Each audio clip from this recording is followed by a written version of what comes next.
Bom dia a todos, queridos e queridas companheiros e companheiras de jornada rumo à luz, rumo à ascensão espiritual e planetária. Tudo bem com vocês, meus queridos, minhas queridas? Então, hoje é dia 16 de setembro de 2024, segunda-feira, e nós vamos juntos dar continuidade à nossa jornada de libertação, cura e ascensão através dos ensinamentos de Um Curso em Milagres. Eu acho que vou conseguir fazer o upload desse vídeo ainda hoje aqui do hotel. Hoje decolo de Ljubljana, na Eslovênia, para Frankfurt, depois de Frankfurt para o Rio, começando a minha jornada de volta para casa, tá bom? Hoje a nossa lição é a 259, que dá continuidade àquela série, né, de lições, que eu me lembre de que... Então, que eu me lembre de que não existe pecado. Que eu me lembre de que não existe pecado. Lição 259. Eu vou primeiro para o texto que é o pecado e depois a gente lê a lição, tá? O que é o pecado? Pecado é insanidade. É o meio pelo qual a mente é levada à loucura e busca deixar que as ilusões tomem o lugar da verdade. E estando louca, vê ilusões onde a verdade deveria estar e onde realmente está. O pecado deu olhos ao corpo, pois para aqueles que não têm pecado, o que há para contemplar? Que necessidade têm eles da visão, da audição ou do tato? O que ouviriam ou tentariam agarrar? O que perceberiam com os sentidos? Ter sensações não é conhecer. E a verdade só pode ser preenchida com o conhecimento e com nada mais. O corpo é um instrumento feito pela mente nos seus esforços para enganar a si mesma. O seu propósito é lutar, mas a meta da luta pode mudar. E agora o corpo serve para lutar por um objetivo diferente. O que busca agora é escolhido pelo objetivo que a mente adotou para substituir a meta do auto-engano. A verdade pode ser o seu objetivo tanto quanto as mentiras. Nesse caso, os sentidos buscarão testemunhas do que é verdadeiro. O pecado é o lar de todas as ilusões que só representam coisas imaginárias, geradas por pensamentos que não são verdadeiros. São a prova de que o que não tem realidade é real. O pecado prova que o Filho de Deus é mau, que a intemporalidade tem que ter um fim, que a vida eterna tem que morrer. E o próprio Deus perdeu o Filho que ele ama, ficando apenas com a corrupção para completar a si mesmo. Essa corrupção aqui é a maneira dele chamar o ego, né? Que seria esse filho falso, digamos assim, essa identidade falsa, né? A vontade de Deus foi para sempre superada pela morte, o amor decapitado pelo ódio, e nunca mais haverá paz. Os sonhos de um louco são assustadores, e o pecado, de fato, parece aterrorizar. E, no entanto, o que o pecado percebe não passa de um jogo infantil. O Filho de Deus pode brincar de tornar-se um corpo, uma presa para o mal e para a culpa, tendo apenas uma pequena vida que terminará na morte.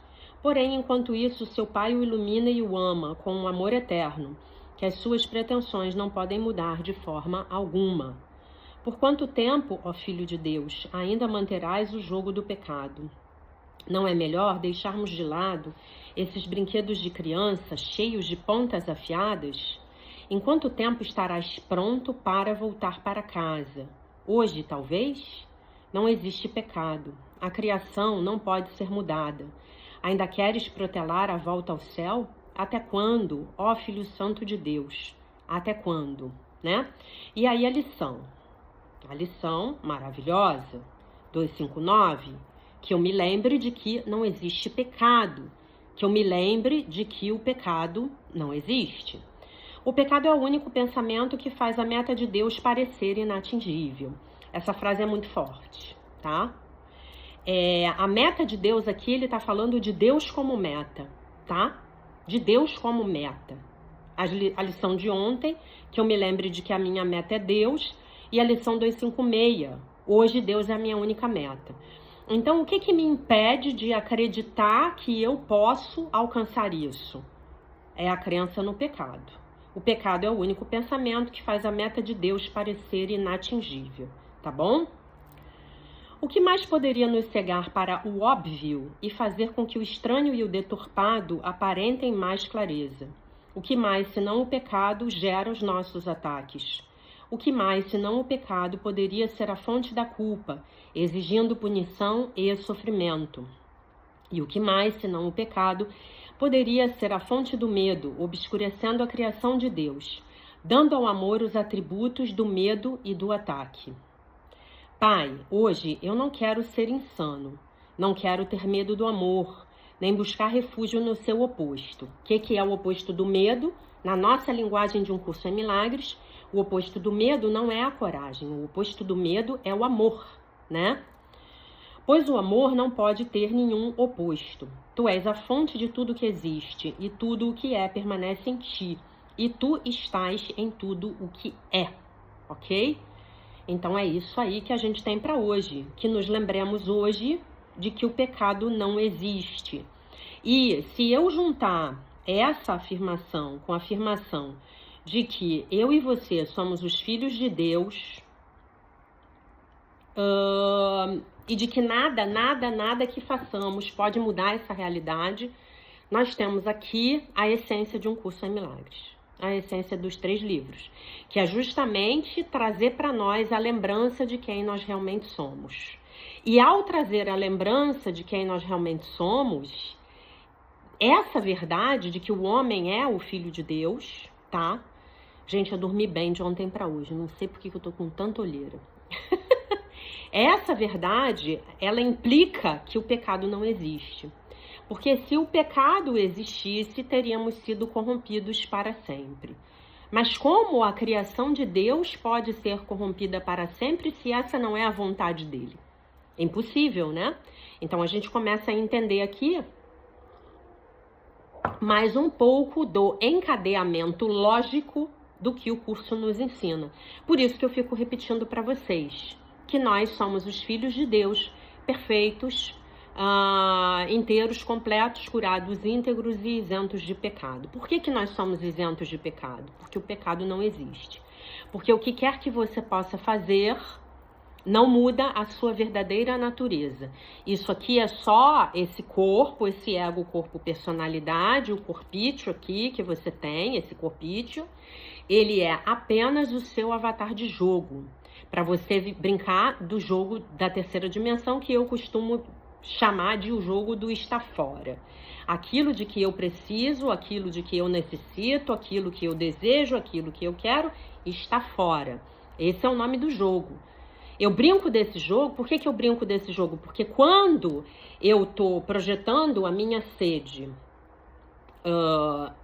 eu tô projetando o que mata a minha sede do lado de fora, isto é, este copo d'água, que vocês estão vendo manchado, mas é porque eu tomei própolis aqui, tá? Não é porque ele esteja sujo. A água está aqui, então eu faço isso, ó.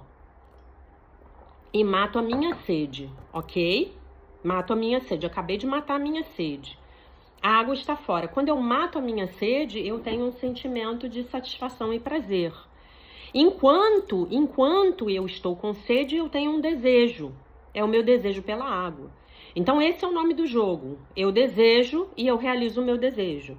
Eu desejo e eu realizo o meu desejo. É o jogo tá do lado de fora. Eu vou arranjar um nome melhor para esse jogo porque tá meio esquisito, né? Bom, gente,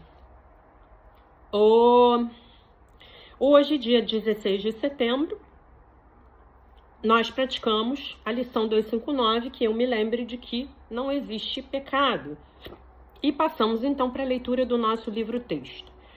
Qual é o objetivo dessa lição? Eu já sei que o pecado não existe. Eu já sei que o pecado é uma ilusão. Eu já sei que quem eu verdadeiramente sou, mas eu preciso me lembrar disso. Eu já escolhi entender que eu não sou aquilo que eu achava que eu era. Eu já fiz essa escolha lá nas lições anteriores. Mas agora eu estou fazendo outra escolha, tão importante quanto a primeira. Eu estou fazendo uma escolha de me lembrar, porque a gente esquece. Porque nessa dimensão nós estamos sob aquilo que os esotéricos costumam chamar de o véu do esquecimento. Nós nos esquecemos de que vivemos muitas vidas. Nós nos esquecemos que já fomos homens, mulheres, em vidas passadas, homossexuais, que já tivemos diversas nacionalidades, que já vivemos em outras dimensões, que já vivemos em outros planetas, que somos seres eternos, que somos seres infinitos, multidimensionais, que somos parte da grande criação. Nós nos esquecemos. E aqui nessa terceira dimensão, nós achamos que essa vida é tudo que há. Então, que nós nos lembremos disso, que nós não nos lembremos de que o pecado não existe, porque nada pode mudar a nossa verdadeira natureza, né? E uma das coisas mais interessantes de você viajar para outros lugares é que, se você tiver, pelo menos parcialmente com os seus sentidos psíquicos abertos, você vai ter lembranças das suas vidas passadas, né? Que foi o que aconteceu comigo quando eu cheguei aqui na Eslovênia. Não tive uma vida aqui, mas tive uma vida na Bósnia e consegui ver o início de uma outra vida que eu já tinha visto. Que esse início dessa vida foi na Bósnia. E eu vi completamente, vi a história inteira sendo contada para mim, né? Então, gente, não tem por que a gente ter medo da morte, né? O meu mestre, o Pragit, ele falou uma coisa muito bonita na semana passada. Vocês têm medo de mudar, vocês têm muito medo de mudar, mas vocês tinham que ter medo de continuar sendo os mesmos, de não crescer.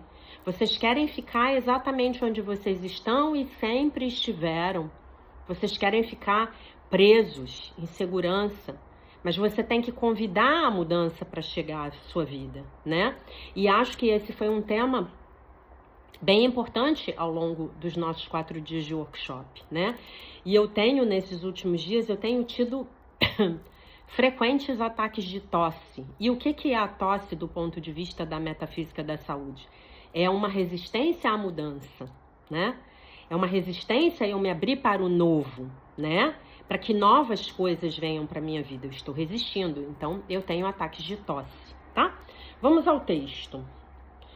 O conceito do pecado inclui a ideia de que aquilo que eu fiz, ou pensei, ou disse, de alguma forma alterou de forma definitivamente, o que eu sou.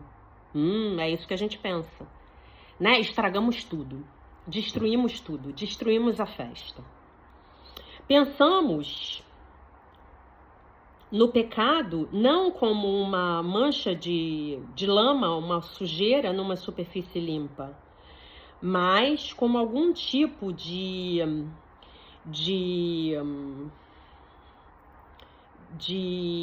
apodrecimento que começou a acontecer no tecido do nosso ser.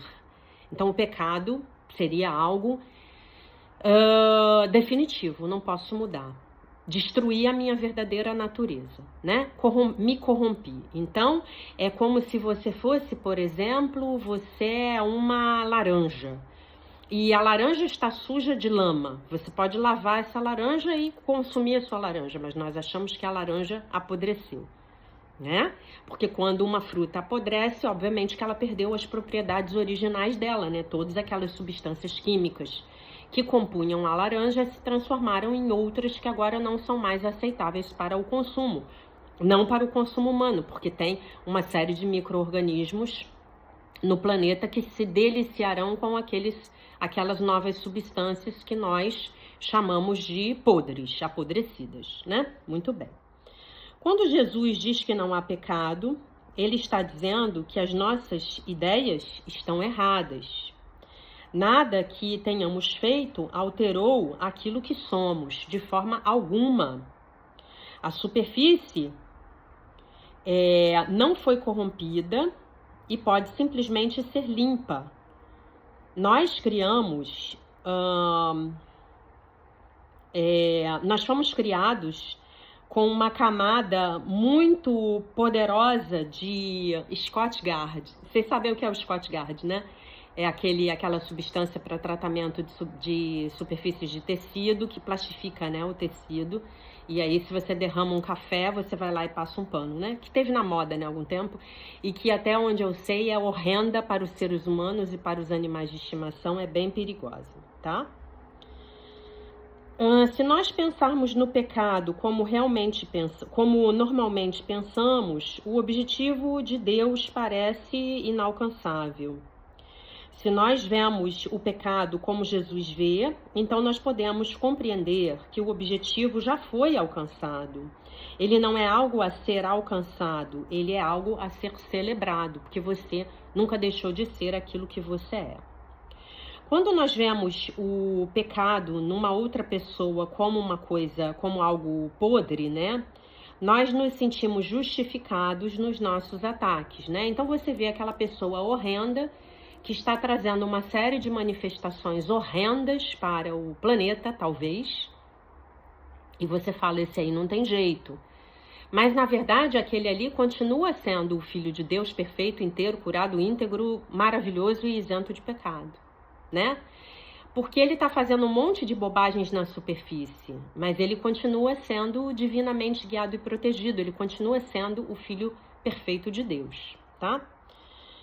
Quando nós vemos esses comportamentos, né, como uma mancha na superfície, uma sujeira na superfície, o nosso amor responde com um desejo de limpar essa superfície da mente do nosso irmão para revelar a beleza que está sendo escondida pela sujeira. Bonito, né?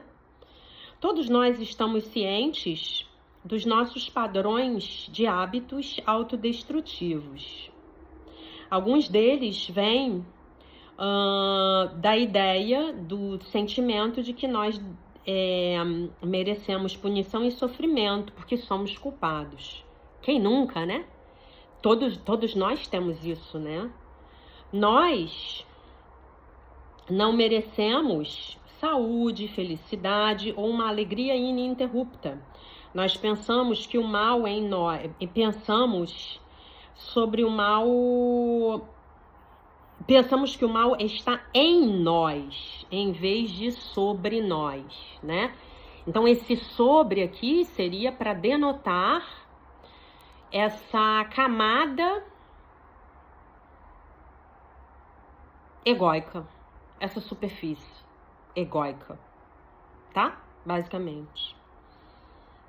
Quando nós aceitamos completamente a verdade da nossa própria inocência, abrimos caminho para a completa abundância e para a perfeita saúde.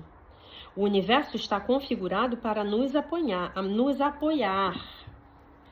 As coisas boas estão continuamente fluindo na nossa direção, mas nós estamos constantemente bloqueando-as, porque inconscientemente não pensamos que nós as merecemos. E tudo isso vem da crença no pecado, né? Então é muito interessante, porque se você for estudar as leis da prosperidade, as leis da abundância, você vai ver exatamente isso que ele acabou de dizer aqui. Tudo de bom está disponível para todos nós o tempo todo. O fato de eu ter não significa que eu estou tirando de você para ter. Não, porque o universo é infinito e eu não estou pegando de você. Eu estou pegando da conta bancária do universo. Talvez outra pessoa, até na ignorância dela, esteja tentando pegar de você.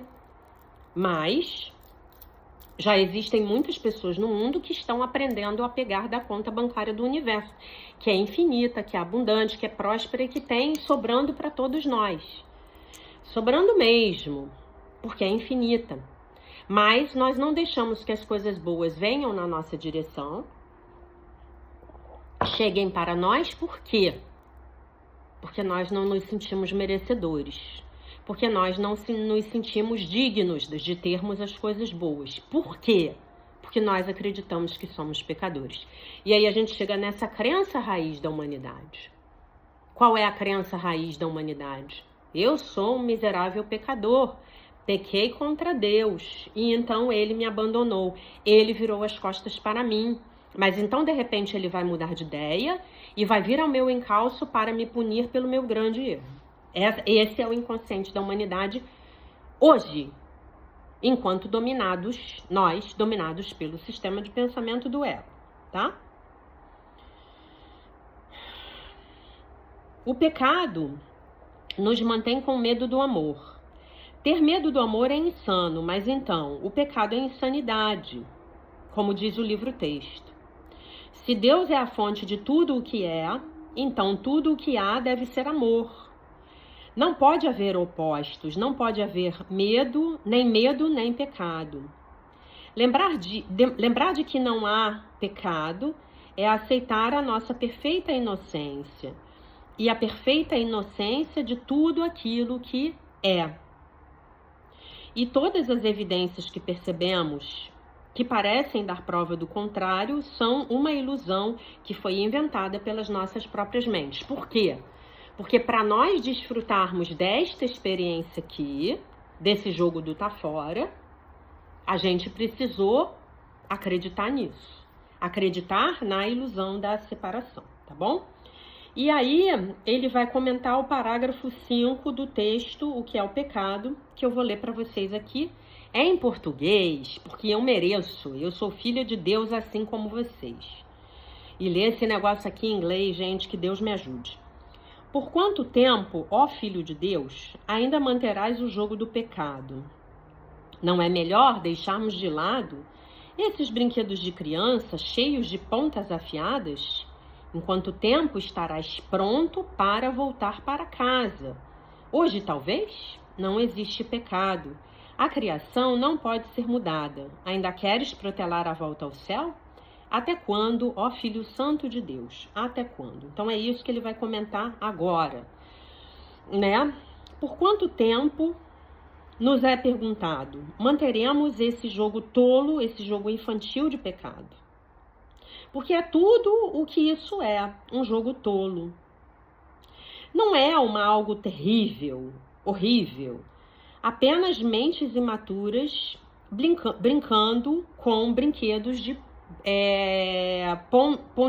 com pontas afiadas, né? Eu penso que não há coincidência no famoso capítulo da Bíblia que fala sobre o amor, do livro dos Coríntios, quando o apóstolo Paulo fala sobre quando nós somos crianças, nós falamos como crianças e agimos como crianças. Mas quando nós crescemos, nós colocamos de lado as coisas das crianças, coisas infantis, né? É isso que a lição nos está pedindo para fazermos, colocarmos de lado as coisas de crianças, né? A lição está nos pedindo para crescermos. A criança no pecado é algo infantil, um brinquedo pontiagudo, com o qual nós temos brincado por eras. É tempo de colocarmos isso de lado e assumirmos o nosso papel maduro como extensões do amor de Deus. E isso, gente, para fazer isso, a gente vai ter que fazer no dia a dia, tá? Não tem jeito, é no dia a dia.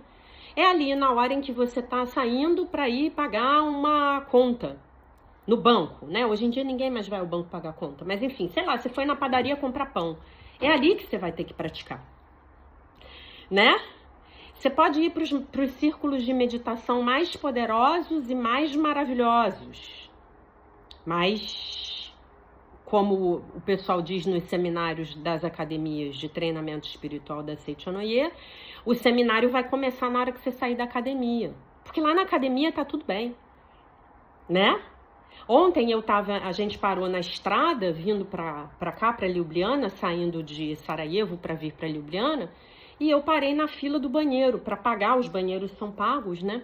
Pagar e entrar. E eu estava um pouco deslocada. Passou uma mulher e simplesmente me deu um cutucão, com toda a força. Com toda a força. Porque eu estava atrapalhando a passagem dela. Eu não falei nada.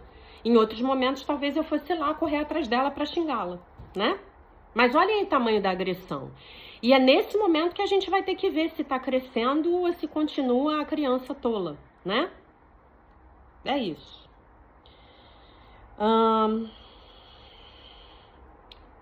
É tempo de colocarmos de lado todo o conceito de pecado e culpa. A ideia de que nós podemos fazer algo, e que realmente fizemos, que imutavelmente modifica a nossa natureza. algo que nos garante a danação, a condenação e a punição eternas. É tempo de olharmos à nossa volta e tomarmos consciência de que nada, absolutamente nada, pode ser colocado nessa categoria. Isto é, fiz alguma coisa que me garantirá a danação eterna, tá? O pecado, como uma classe ou categoria de comportamento humano, simplesmente não existe. Não há pecados, apenas erros. Então não há pecados a serem punidos, há apenas erros a serem corrigidos, né? Nada está além da correção. Nada nos bane do amor de Deus, nos afasta do amor de Deus. E aí eu vou citar a frase da minha professora, que eu jamais diria para vocês que é minha, porque eu não pego a ideia do outro. Né? Nada te desqualifica diante do amor de Deus. Essa frase foi uma das coisas mais transformadoras que eu ouvi na minha vida, há uns 20 anos atrás. Nada me desqualifica diante do amor de Deus? Nossa, eu estava enganada. Nada retira a nossa herança eterna. Nada pode nos separar do amor de Deus. Quanto tempo, né, nós vamos demorar para acreditar nisso? Para voltar para casa? Quanto tempo? Nós deixamos o nosso lar, nós fugimos porque acreditamos que fôssemos maus, que éramos maus e que tínhamos feito algo imperdoável. Mas nada é imperdoável. É apenas a nossa própria crença no pecado e na culpa que nos mantém nesse lugar, sem lar. Nosso lar ainda está esperando por nós, graças a Deus. Como o filho, na parábola do filho pródigo, nós sentamos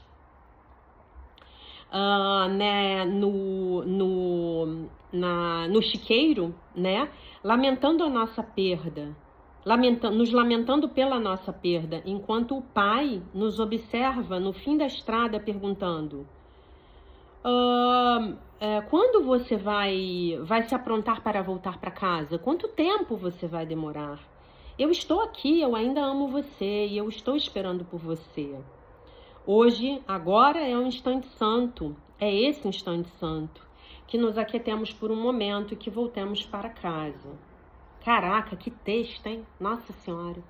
Nossa, dessa série agora do pecado, para mim foi o melhor, tá? E aí eu vou ler a lição para vocês de novo, porque vale a pena. Lição 259, que eu me lembre de que não existe pecado. O pecado é o único pensamento que faz a meta de Deus parecer inatingível. O que mais poderia nos cegar para o óbvio e fazer com que o estranho e o deturpado aparentem mais clareza? O que mais, senão o pecado, gera os nossos ataques? O que mais, senão o pecado, poderia ser a fonte de culpa, exigindo punição e sofrimento? E o que mais, senão o pecado, poderia ser a fonte do medo, obscurecendo a criação de Deus, dando ao amor os atributos do medo e do ataque? Pai, hoje eu não quero ser insano. Não quero ter medo do amor, nem buscar refúgio no seu oposto, pois o amor não pode ter nenhum oposto. Tu és a fonte de tudo que existe, e tudo o que é permanece em ti, e tu estás em tudo o que é. É isso. É isso. Que eu me lembre de que não existe o pecado. E vocês sabem, né, que a gente se junta nesses grupos, né? E com esse grupo particularmente que eu fiz a viagem para Bósnia, foi um grupo muito coeso. Nós praticamente não tivemos problemas. Todas as pessoas se deram bem. E é muito engraçado, porque cada pessoa aqui tem uma habilidade, já fez um curso, né? Tem algo para te dizer. E o Danny, o marido da Sandra, que organizou foi o casal que organizou a viagem, ele trabalha com análise de sonhos, né? E eu tive a oportunidade, ele me deu uma consulta, né, de interpretação de 3 sonhos que eu tive aqui durante a viagem. E ele me mostrou como esses sonhos estavam encadeados, né? E ele me falou uma coisa anteontem, acho que foi anteontem, Foi anteontem. Ele falou uma coisa pra mim que mexeu fortemente comigo, que tem tudo a ver com essa lição de hoje, né? Que eu me lembre de que não existe pecado. Ele falou, nossa, você é muito boa em se auto-sabotar. Você é excelente em fazer coisas para criar problemas para você mesma, né? E por que que eu faço isso? Por que que nós fazemos isso? Porque nós, no fundo, acreditamos que somos pecadores. E, de alguma maneira, estamos querendo compensar eventualmente coisas boas que estão vindo para a nossa vida, né? Então, de repente, você vê uma coisa maravilhosa chegando na sua vida, e aí vocês me contem nos comentários, porque com certeza todos vocês passaram por isso, e aí você vê que você vai lá e faz alguma coisa que normalmente é inconsciente para você impedir o fluxo daquilo que é bom que está chegando na sua vida, né? E aí ele me perguntou do meu signo, me perguntou do meu mapa astral, né? Aí eu falei pra ele da minha lua em escorpião. E aí ele falou, isso é essa lua em escorpião. E você é uma pessoa, ele me dizendo, né? Você é uma pessoa que passa essa energia muito forte, uma energia forte do escorpião. Então tem que tratar isso, tem que olhar pra isso, né? Porque... todos os 12 signos do zodíaco têm um lado luz maravilhoso e tem um lado sombra também. Então não fique você achando que um signo é melhor do que o outro, porque não é, né? A sombra é potente em todos eles, né? Então um mapa astral é uma excelente forma de você saber mais a respeito de você mesmo, da sua luz e da sua sombra, porque quando você está numa determinada vibração, você tá trabalhando a sombra, mas você também tem que estar aberto para receber a luz, né? E eu achei muito legal ouvir isso, e óbvio, né, que isso vai ser trabalhado, já foi, nós tivemos 2 semanas aí de curas muito intensas, e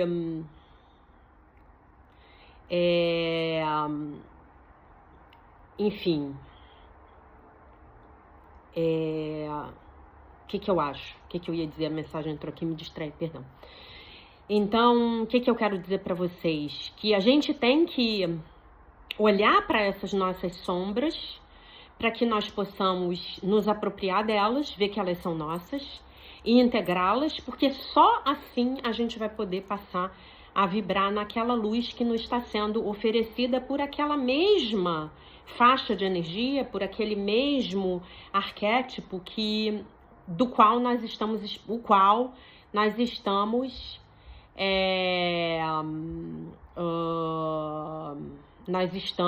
como é que se diz?